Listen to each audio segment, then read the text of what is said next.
Hey everyone, क्या आप सब जानते हैं इस दुनिया में तकरीबन 45,000 लोग मारे जाते हैं नेचुरल कैलेमिटीज होने की वजह से, जो कि 0.1% होता है ग्लोबल डेथ्स का।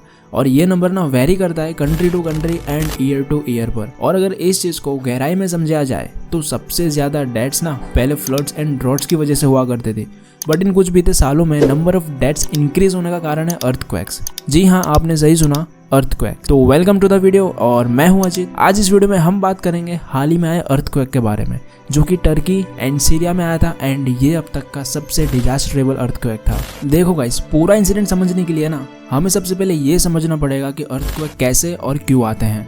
देखो, हमें हमारी अर्थ कुछ इस तरह से दिखाई देती है। ये जमीन एक टुकड़ा नहीं है, बल्कि ये जमीन करीब 20 टुकड़ों में बटी हुई है, जो कि हमेशा लगातार हिलती रहती है, लेकिन ना हमें महसूस नहीं होता क्योंकि ये काफी धीरे हिलती हैं। और दोस्तों, हर एक टुकड़े को कहा जाता है टेक्टोनिक प्लेट्स। और जब ये टेक्टोनिक प्लेट्स एक दूसरे से टकराती हैं या एक दूसरे के साथ रगड़ती हैं, तब भूकंप यानी अर्थक्वेक फॉर्म होता है। दोस्तों, अब बात करते हैं हाल ही में आए टर्की एंड सीरिया में आए भूकंप के बारे में। दिन था 6 फरवरी 2023। अराउंड सुबह के 4:17 पे southern and central Turkey and northern and western Syria में भूकंप आया था। ये अर्थक्वेक अराउंड 7.8 मैग्नीट्यूड का था और ये अब तक का सबसे डेडलीस्ट अर्थक्वेक था टर्की में 1939 इर्जिकेन अर्थक्वेक के बाद। और बात यहीं खत्म नहीं होती, इस मेन अर्थक्वेक के बाद भी बहुत सारे आफ्टर शॉक्स यानी भूकंप के झटके नोटिस किए गए थे। यूनाइटेड स्टेट्स जियोग्राफिकल सर्वे के मुताबिक एटलीस्ट 54 आफ्टर शॉक्स 4.3 मैग्नीट्यूड से ज्यादा के नोटिस किए गए थे। और जिस टाइम पे मैं इस वीडियो को बना रहा हूँ उस वक्त अराउंड 23,000 डेथ्स कंफर्म हो चुकी हैं।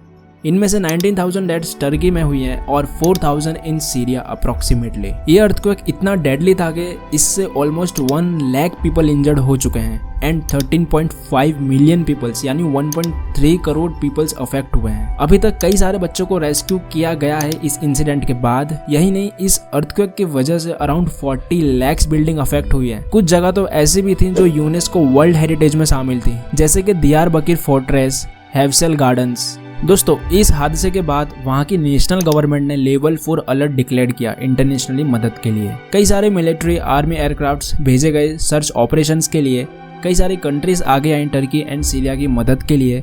इन्हीं में से इंडिया से भी एनडीआरएफ की टीम इंक्लूडिंग इंडियन आर्मी के मेडिकल टीम्स को भेजा गया। इन्हीं के साथ साथ फूड, ब्लैंकेट्स, साइकोलॉजिकल टीम्स को भी भेजा गया उन सारी अफेक्टेड एरियाज में। दोस्तों, रेस्क्यू ऑपरेशंस करने में काफी मुसीबतों का सामना करना पड़ रहा है आर्मी एंड वहां की सिविलियंस को, क्योंकि टर्की में पुअर वेदर कंडीशंस हैं including snow, rain and freezing temperatures होने की वजह से काफी दिक्कतें आ रही हैं। गाइस, क्या आप जानते हैं इस अर्थक्वेक की वजह से हुए डेथ्स को कम किया जा सकता था, क्योंकि इस अर्थक्वेक में ज्यादातर न्यूली कंस्ट्रक्टेड बिल्डिंग कोलैप्स हुई हैं। और इस चीज को देखते हुए वहां की पब्लिक का गुस्सा होना जायज है। वहां की जनता जवाब मांग रही है सरकार से बिल्डिंग सेफ्टी स्टैंडर्ड्स के नॉर्म के रिगार्डिंग। मैं इसलिए ऐसा कह रहा हूँ क्योंकि जब 1999 में इजमित अर्थक्वेक आया था टर्की में, उस इंसिडेंट के बाद वहां की गवर्नमेंट ने न्यू बिल्डिंग कोड्स को पास किया था, जिसका मतलब ये था कि सारी बिल्डिंग्स का कंस्ट्रक्शंस अब अर्थक्वेक को ध्यान में रखकर किया जाएगा और मजबूती से किया जाएगा। और इस बिल्डिंग कोड को 2018 में अपडेट भी किया गया था, जिसमें साफ साफ लिखा गया था